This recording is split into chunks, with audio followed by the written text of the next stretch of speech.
سمنګان ولایت کې شکایتونو ته د رسیدنې ټاکل شوی هیات د ستونزو د حل په موخه یو 15 کسیزه کمیټه وټاکله. د امر بالمعروف نهي عن المنکر او شکایتونو اوریدلو وزارت اړوند د ارجاع او پیګیرۍ ریاست رئیس مولوي فضل الرحمن مجددي مشهور په جانان آغا او د امر بالمعروف وزارت د علمي بورډ غړو سمنګان ولایت ته د خپل رسمي سفر په جریان کې د هیوادوالو د ستونزو د شفاف او سریع حل په موخه د یاد ولایت له 15 ګونو ارګانونو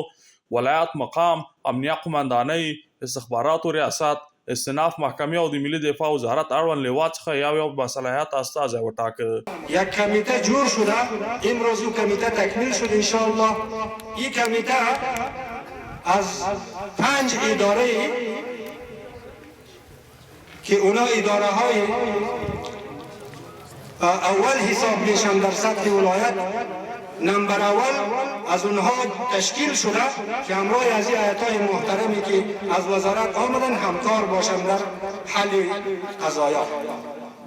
د یاد پلاوی د علمي بورډ غړو په خپلو خبرو کې خلکو ته وویل چې نور د ظلم او وحشت وخت ختم شو او هیڅ اماراتي مسؤل نشي کولای چې په خلکو ظلم او زیاتای وکړي او که خدای مکړه داسې او څه شوي او یا هم کیږي ټول هیوادوال کولی شي چې غیر له کوم ډار او ویر خپل مشکل تر موږ راورسوي او مشکل ته به په ساري ډول رسیدنه کیږي. انشاءالله به شکایتتان 100% رسیدگی میشه بدون کدام حراس. خدا نخواسته تهدید را مثلا خوف را در قلبتان پیدا نکنین ولی این روز اگر ما به بالای کسی شکایت کنیم سبا امی هیئت‌های محترم میرن و ما را تهدید میکنه یا ما را اخطار میده. نه برادر،